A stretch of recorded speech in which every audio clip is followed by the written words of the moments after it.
ძირითადი მეცნიერება არის მახეში. მეცნიერება არ ეძებს სიმართლეს. ის ადგენს წესებს და ბარიერებს, რათა ადამიანები თავად არ აღმოაჩინონ სიმართლე. მეტად ბავშვობიდანვე გვაწვდიან მითს, რომ მეცნიერება არის სამყაროის გულწრფელი ცოდნა.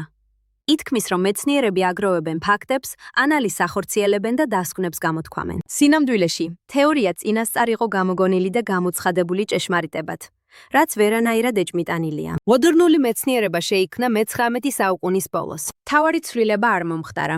ისინი მხოლოდ ახალი მონაცემების შეხამებას ახერხებენ ძველ თეორიულ მოდელთან. ეს არ გამოდის.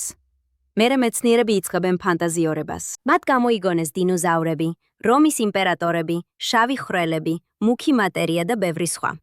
მხოლოდ იმისთვის, რომ შეენარჩუნებინათ არაეფექტიანი დოგმა და მცდარი თეორია. განცოდნის ხელსაწყოდან მეცნიერება манипуляციის ხელსაწყოდ გადაიქცა.